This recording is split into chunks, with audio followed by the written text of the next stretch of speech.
Seguidamente, el secretario de la Cámara Argentina de la Construcción, Julio César Crivelli, se lo invita para ocupar su lugar en el living, y al asesor legal de la Cámara Argentina de la Construcción Delegación Entre Ríos, doctor Roberto Krochik, desarrollarán la temática referida a seguridad jurídica en la industria de la construcción. Bueno, buenas tardes a todos. La verdad que las reflexiones que han vertido los panelistas en el primer panel que se ha desarrollado esta tarde era para seguir escuchándolos y entendiendo la problemática que significa la vivienda digna en la República Argentina. Pero debemos seguir con el programa y a nuestro panel se lo ha denominado la seguridad jurídica. Es que el tema de la seguridad jurídica es un valor esencial dentro de los países civilizados y dentro de los países que tienen una organización institucional adecuada. Es por eso que el tema seguridad jurídica está inmerso en todas y cada una de nuestras actividades y en todas y cada una de las normas, decretos, leyes y reglamentos que se dictan, así como también en la actividad privada. Esto se asienta entonces sobre valores fundamentales de la vida institucional y para promover equilibradamente lo que es la justicia y la igualdad en libertad. Yo me voy a permitir presentar a nuestro expositor de hoy en muy pocas líneas, porque si no ocuparía casi toda la tarde para poder narrar o leer su currículum. El doctor Julio César Crivelli es abogado y fue premio universitario. Es especialista en temas de obra pública e infraestructura. Publicó numerosos trabajos en revistas especializadas sobre infraestructura, así como artículos periodísticos sobre temas económicos de actualidad. Hoy es consejero de la Cámara Argentina de la Construcción y presidente de la delegación de la Ciudad de Buenos Aires de la Cámara. Ha publicado enorme cantidad de libros jurídicos, así como novelas y poemas. Y es presidente de la Asociación Amigos del Museo de Bellas Artes de Buenos Aires, uno de los museos principales de Latinoamérica, y además ha sido designado en julio de este año como personalidad destacada de la ciudad de Buenos Aires. Esto es absolutamente un resumido lo que es la vida y la obra de nuestro disertante de hoy. Ahora bien, doctor Crivelli, usted sabe que en noviembre del año 16 se publicó la ley 27328 de participación pública privada. Esta ley brinda los lineamientos básicos para fomentar la asociación público-privada, o sea, entre el Estado Nacional y el sector privado, para desarrollo de infraestructura, servicios e investigación, amén de otros proyectos que puedan resultar de interés para la sociedad. Ahora bien, usted ha participado por la Cámara en las reuniones conjuntas de comisiones para el tratamiento del proyecto que luego fue convertido en ley. Y ahora la pregunta: ¿cómo ve usted la aplicación o la implementación práctica de esta ley en los distintos niveles o áreas del Gobierno Nacional, es decir, en la estructuración de las garantías, del riesgo cambiario, de las competencias, para llevar a cabo un emprendimiento de esta naturaleza? Bueno, muchísimas gracias, Roberto. Con Roberto somos muy amigos de hace muchos años, compartimos Comisión de Asuntos Jurídicos de la Cámara y debido a eso ha leído mi currículum con tanto entusiasmo.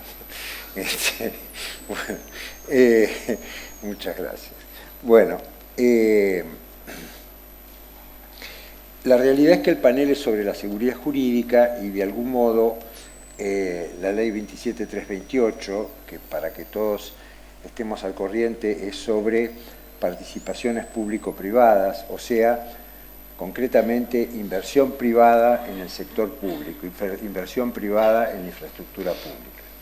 Argentina tiene 70 años de atraso en infraestructura. Hoy comentábamos cuando llegábamos que antes en el puerto de Ibicuí se conectaba el tren, uno llegaba al tren y estaba la balsa en el puerto, eso era el planeamiento de la generación del 80.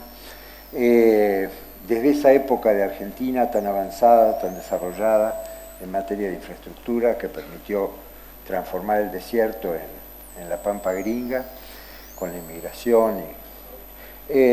Lamentablemente hemos tenido un atraso muy fuerte que arranca hace unos 60, 70 años y progresivo. Actualmente existe una decisión política que ojalá se plasme en la realidad, eso depende de todos nosotros también, una decisión política de avanzar en materia de infraestructura y en materia de vivienda de una manera importante y profunda. En materia de vivienda seguramente se va a desarrollar esto durante los paneles de esta tarde, pero lo esencial es el desarrollo del sistema hipotecario que Argentina abandonó en los años 70 y del cual jamás nos debimos haber apartado. Por suerte se están poniendo los cimientos y las bases de un nuevo sistema hipotecario, como dijo recién Miguel Mariza, es un tema que ya está en marcha y que lo que tenemos que hacer es ver cómo lo mejoramos, cómo lo implementamos, cómo lo aceleramos. Este es el otro tema, el otro, digamos, los dos grandes bases de la infraestructura son la infraestructura social, donde lo primordial es la vivienda, y la infraestructura económica, los caminos, los trenes, los puertos, los aeropuertos. Bueno, en esto también Argentina tiene un atraso muy, muy grande que va a requerir fondos de todas clases, fondos de los organismos multilaterales de crédito, fondos del Tesoro y fondos privados. Y esta ley 27328 trata sobre esto, sobre los fondos privados. Y los fondos privados están inmersos en un marco esencial de seguridad jurídica. Si no hay seguridad jurídica, en Argentina hablamos mucho de la seguridad jurídica porque hay inseguridad jurídica. Somos profesionales de la inseguridad jurídica. En otros países no se habla de la seguridad jurídica porque es un valor sobreentendido. A nadie se le ocurriría hablar en Inglaterra sobre la seguridad jurídica, salvo a los filósofos del derecho que tratan sobre estos temas tan abstractos. Pero en la práctica es una cosa que no se ve. En la Argentina hablamos todo el tiempo de este valor porque la realidad es que lo hemos vivido en todas las áreas, desde la microeconomía hasta la macroeconomía, desde las empresas hasta las personas. Todos vivimos en un marco de gran inseguridad jurídica. La seguridad jurídica se consigue con la civilización. La inseguridad jurídica es propia del estado de naturaleza. Les dejo a ustedes el predicado del lugar en el que estamos. Ahora, bueno, volviendo a estos contratos, la seguridad jurídica es un factor fundamental. Y el factor tan fundamental es importantísimo para obtener financiación, porque acá se trata de obtener financiación privada. Argentina tiene 2 o 3 dificultades grandes para obtener financiación privada, para nada invencibles, pero hay que ver qué comportamientos vamos a asumir. Si querés continúo con esto. Sí, todo el tiempo que quieras. Nosotros tenemos algunas dificultades que hay que reconocer como base. La primera es que no tenemos un mercado de capitales. Acá Adelmo Gavi se fue, pero que es el presidente de la Bolsa, pero no tenemos un mercado de capitales. Y no tenemos cultura del mercado de capitales. Argentina, la sociedad mira a los especuladores del mercado. La palabra especulador es una mala palabra. Mira a los especuladores del mercado como si fueran Shylock, ¿no? La libra de carne. Pero la realidad es que los grandes mercados de capitales son los que generan inversiones en la industria, porque finalmente los mercados financieros necesitan la economía real. Entonces Argentina tiene un mercado de capitales muy chiquito. Para que ustedes se den cuenta, nuestros vecinos, Brasil y Chile, se han ocupado en los últimos 30 años, más allá de las ideologías de los gobiernos, de fomentar sus mercados de capitales. Y relacionándonos con el PBI, el mercado de capitales chileno es 3 veces el argentino y el brasileño 2 veces y media el argentino. Eso proveería de financiamiento propio. Si nosotros tuviéramos mercados de capitales, algunas obras, muchas obras de infraestructura las podríamos financiar desde acá adentro. Y entonces, ¿qué sucedería? Sucedería que no tendríamos algo que mencionó recién Roberto, que es el riesgo de cambio. El riesgo de cambio es una de las cosas que más aterroriza a los financistas y después vamos a ver un poquito qué herramientas existen qué instrumentos existen para cubrirlo. La segunda dificultad que tenemos es el riesgo país. Como a nosotros nos gusta portarnos mal y vamos por el 7º default, tenemos un riesgo país alto. ¿Qué significa el riesgo país? El riesgo país es la percepción que tienen los mercados de capitales del mundo de cuál es el comportamiento financiero de un país. Y es una percepción, o sea que es algo absolutamente subjetivo. Son millones de actores del mercado, nadie puede dirigir eso. Y solamente el buen comportamiento, ser bueno, portarse bien, ponerse en el lugar que uno le corresponde en la fila, levantarse cuando entra la señorita, y todo lo demás hace que uno de a poco vaya pudiendo bajar ese riesgo país. El riesgo país es importantísimo porque se expresa en puntos de la tasa de interés, y como dije al principio, todas estas obras de infraestructura, la financiación privada es fundamental. Entonces, partir de un riesgo país alto es una desventaja que uno tiene en Argentina. Lo que en cambio nosotros podemos dominar como argentinos, como gobierno, como sociedad, es el riesgo propio del contrato. En eso sí podemos nosotros influir.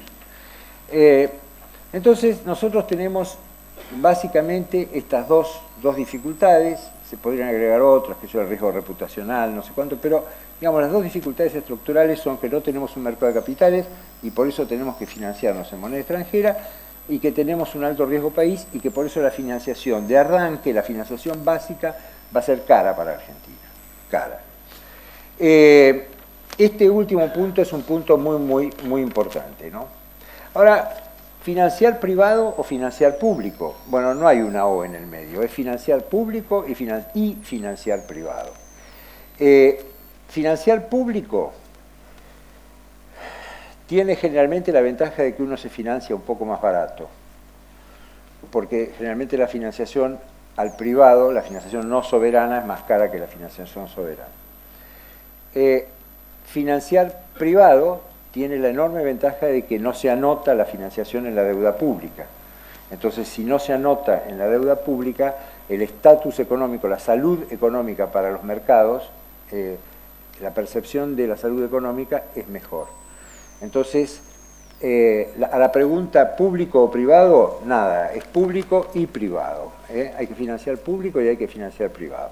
Acá vamos a hablar de financiar privado. Financiar público es muy fácil. Emito bonos, los mando a la bolsa que más me guste, la de Nueva York, la de Londres, la que quiera, tomo la plata que me dieron y la invierto en las obras que quiero a través de un contrato de obra pública como los contratos tradicionales que hemos venido haciendo.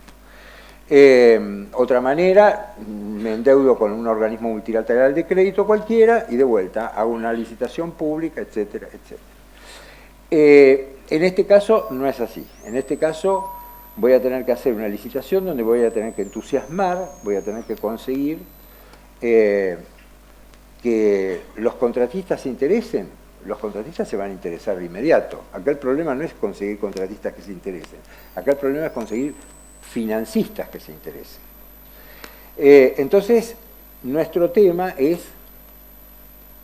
ver cuáles son los temas de los financistas. Entonces, temas de los financistas. Dijimos el riesgo país, dijimos el mercado de capitales, dijimos que tenemos que recurrir afuera y los financistas lo que van a tener miedo es de los riesgos. ¿Qué tratamiento le vamos a dar nosotros como país a los riesgos propios del contrato?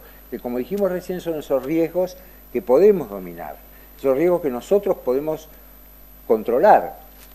Por ejemplo, vamos al revés para que se entienda, los países altamente desarrollados no les preocupa nada esto, porque como tiene una tasa de riesgo país ínfima, 1%, 1,2%, que a mí un financista privado me agregue medio punto más o 0,75 más porque yo le transfiero algún riesgo, no me importa nada.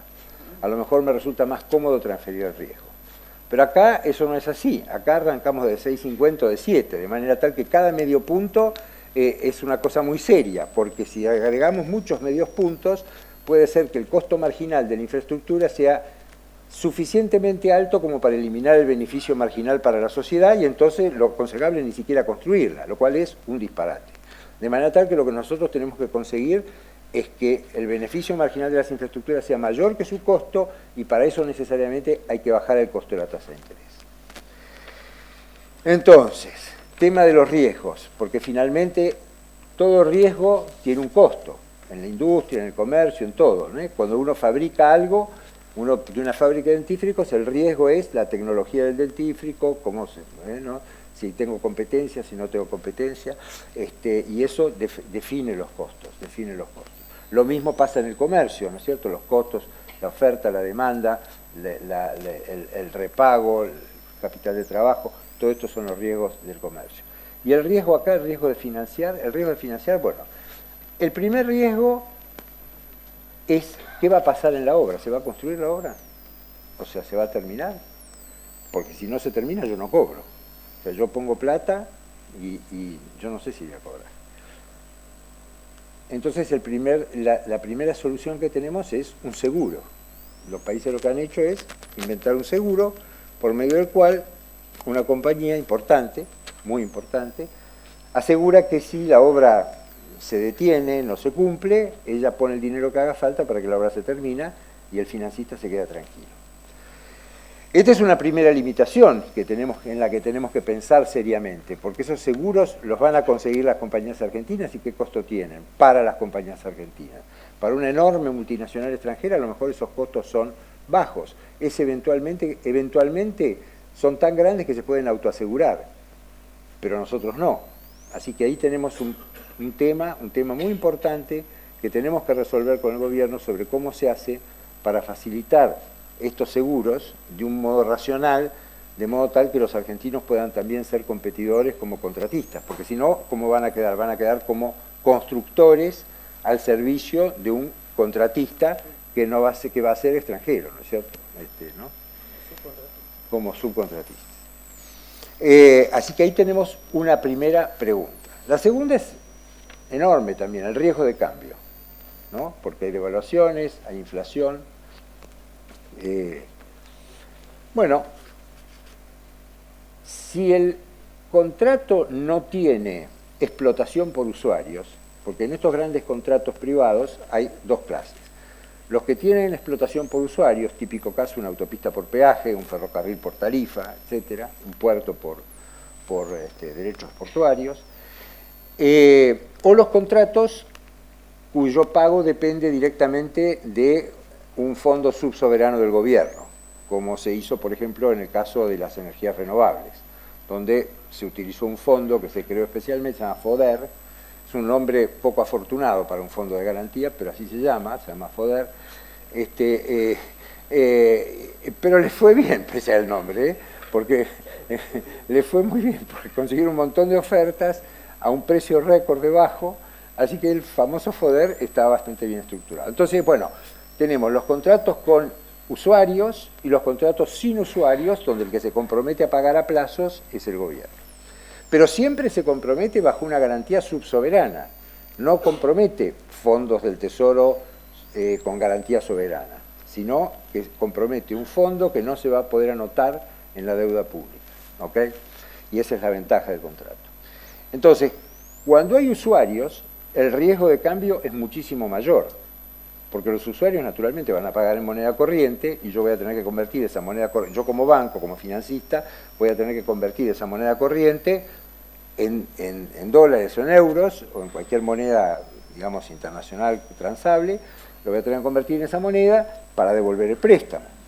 Bueno, ¿qué pasa si en el medio de devaluaciones? ¿Qué pasa si en el medio de inflación? Bueno, el gobierno ha dicho que va a asumir el riesgo de cambio, por lo menos lo ha dicho para las primeras concesiones que se van a licitar, que son concesiones viales. ha dicho que va a asumir el riesgo de cambio, eso realmente es muy bueno. Después tenemos riesgos legales. Recién hablábamos de la seguridad jurídica. Nuestro país cambia muchísimo las leyes y además nos gusta cambiar toda la ley, nunca nos gusta modificar una. Por ejemplo, teníamos que modificar algunas cosas que estaban anticuadas del Código Civil. Teníamos un Código Civil súper prestigioso, lo tiramos al diablo y hicimos uno nuevo. Ahora tenemos que aprender todo de nuevo y además junto con el Código Civil tiramos 150 años de doctrina, de jurisprudencia, todo listo. Ahora, eso pone nerviosos a los que ponen plata, porque a los abogados de los que ponen plata los ponen mucho más nerviosos todavía, porque tienen que haber una opinión y hay que firmar abajo. Entonces, el riesgo legal. El riesgo legal se expresa en dos vías principales, que son la legislación tributaria y la legislación laboral. Son dos cuestiones muy, muy importantes que naturalmente tiene que asumir el Estado. Y en este sentido, la ley 27328 podemos hacer alguna crítica, porque si bien no dice que no, para nada, tampoco dice firmemente que el Estado argentino como comitente absorbe el riesgo legal y el riesgo tributario. Así que esa es una cuestión complicada.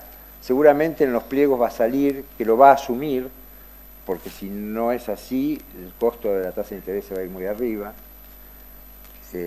Veremos. Todavía es una incógnita. Y después está el riesgo ambiental. Los ambientalistas son capaces de inventar rápidamente cualquier cosa como para volverle loco la vida a un constructor. Entonces, los parámetros ambientales con los que se cotizó, por supuesto que tienen que estar asumidos en la oferta, pero esos parámetros ambientales pueden cambiar.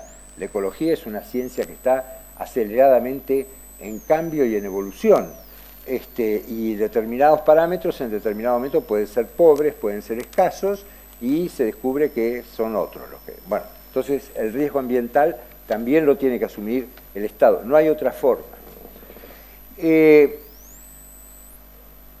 Después finalmente tenemos el riesgo de caso fortuito, que generalmente se produce en la construcción, y que también debe ser asumido por el Estado. Ahora, ¿todos estos riesgos se pueden transferir al privado? Sí, la verdad que sí se pueden transferir.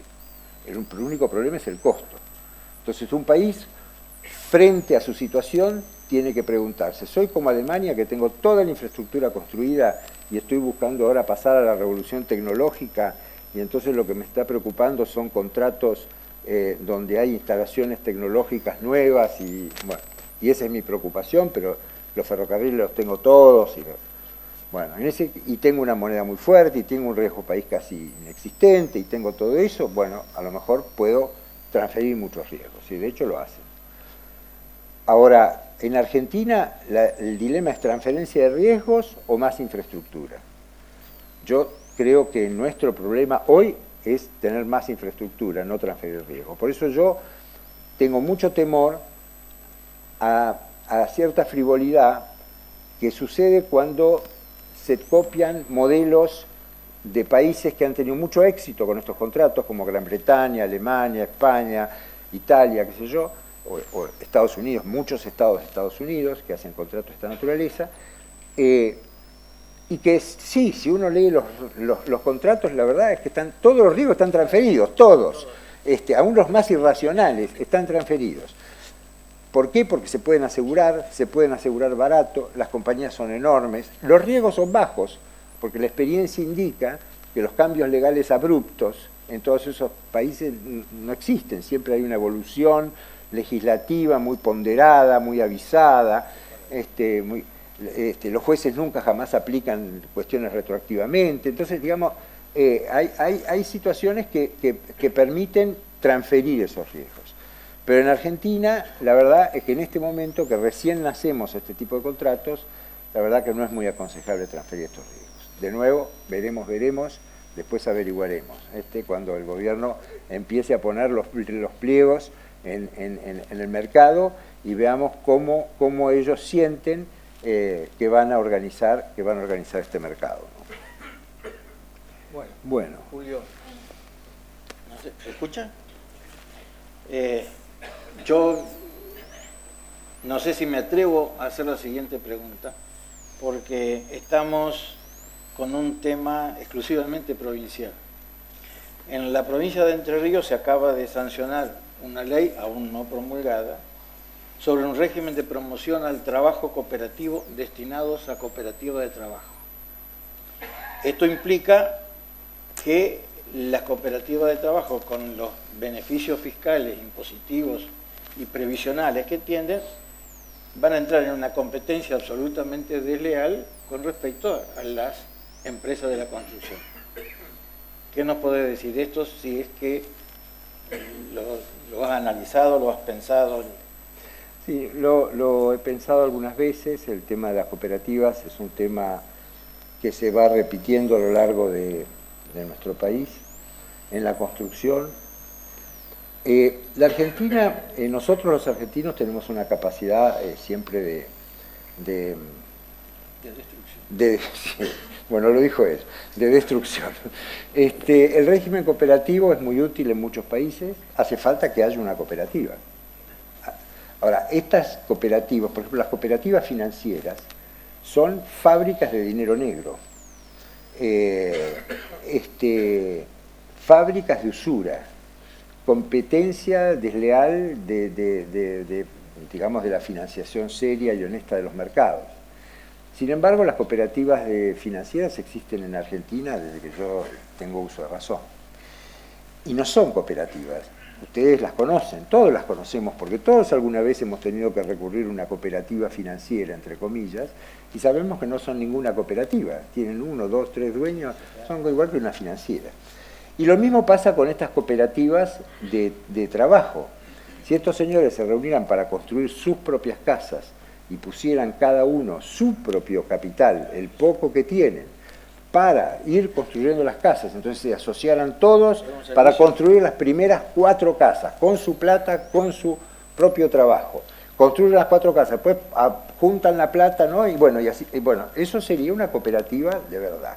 Esto es una cooperativa de mentiras. El único que pone la plata es el Estado, paga mucho más barato por todo lo que dijo recién Roberto, porque no tienen...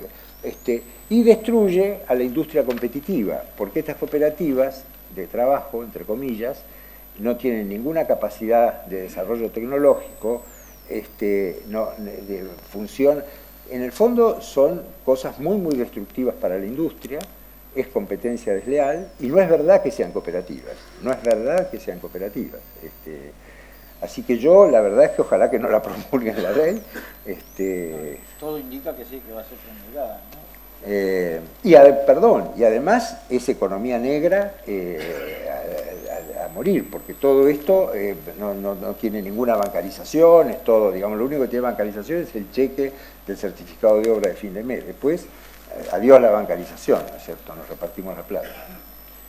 Y normalmente, de nuevo, son organizaciones, en el caso de la construcción, la experiencia que yo he vivido, o he visto, más que vivido, perdón, he visto en otras provincias, no aquí, es que son altamente politizadas, hay un clientelismo político armado alrededor de estas cooperativas.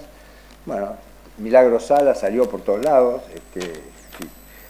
Yo la verdad que deploro que esta experiencia se repita en Argentina, ¿no? Bueno, doctor, ahora otro temita. Vamos a referirnos a la cuestión de los desarrollos inmobiliarios dentro del nuevo modelo de acceso a la vivienda y los obstáculos a vencer.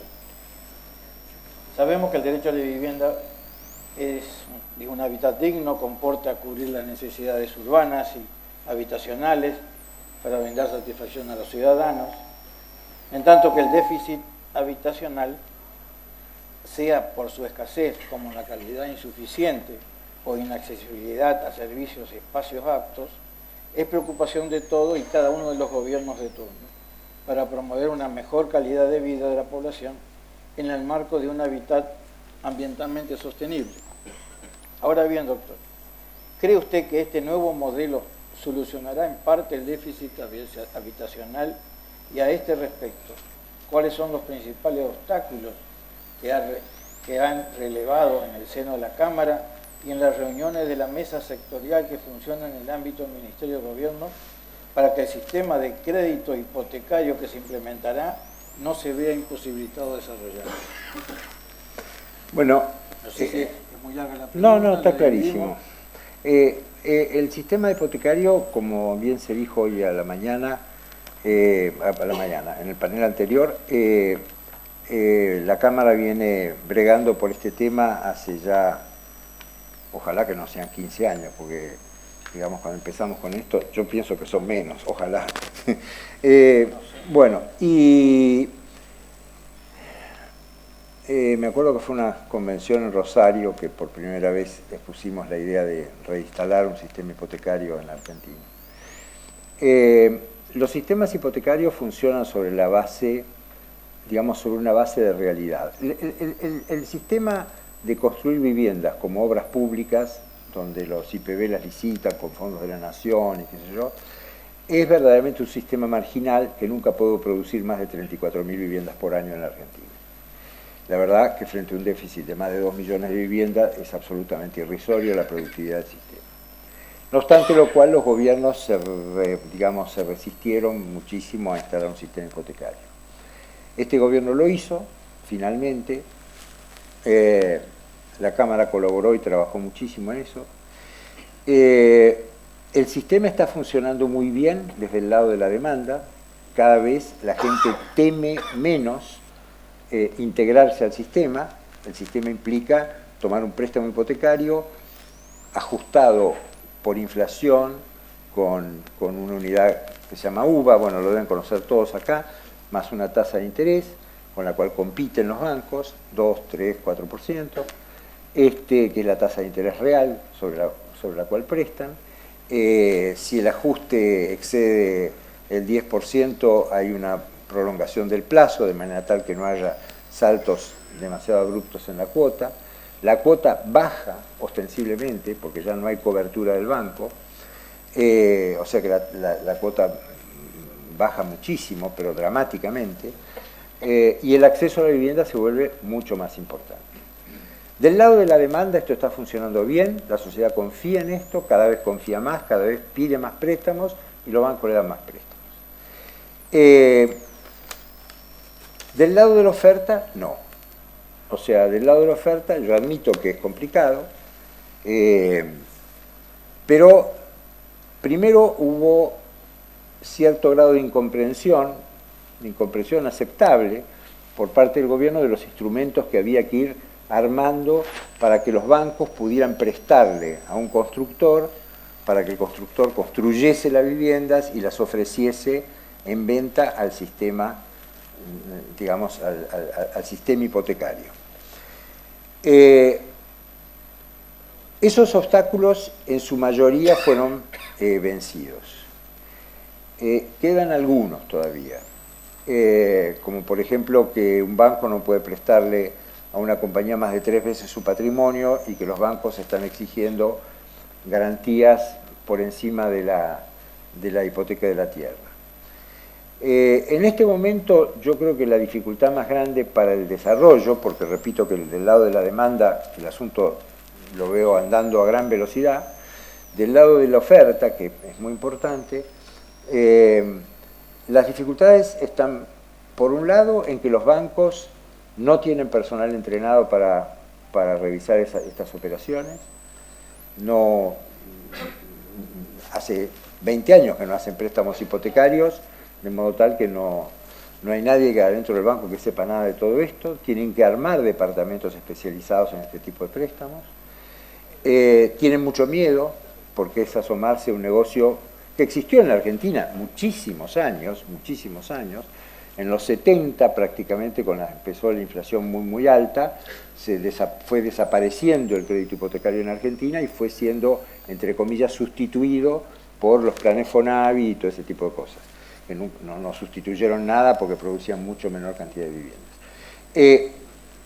Entonces, no hay personal entrenado, los bancos le temen a este tipo de riesgos. Creo que lamentablemente es una cuestión de tiempo. Ellos están preocupados porque se dan cuenta que es importantísimo.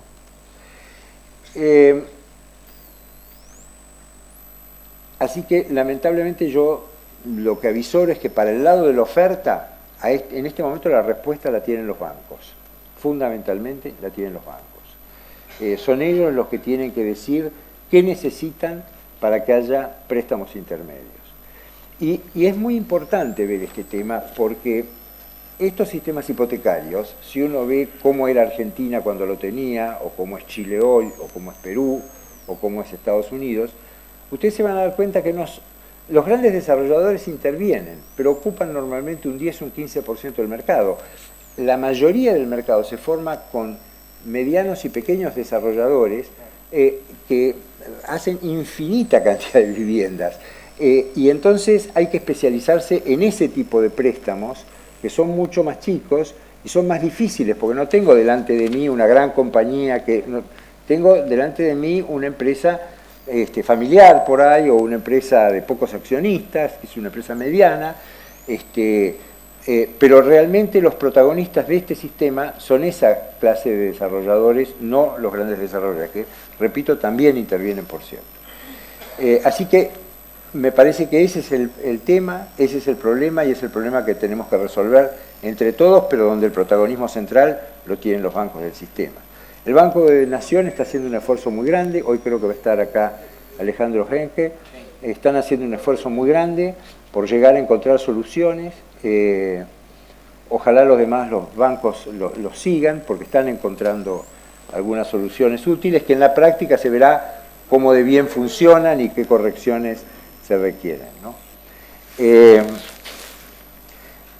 Y otro comentario, porque la última parte de la pregunta era si esto podía alcanzar para resolver el déficit. Bueno, la verdad es que los préstamos hipotecarios que se han diseñado sirven para resolver el déficit de clase media, inclusive de los niveles, de los deciles más bajos de la clase media.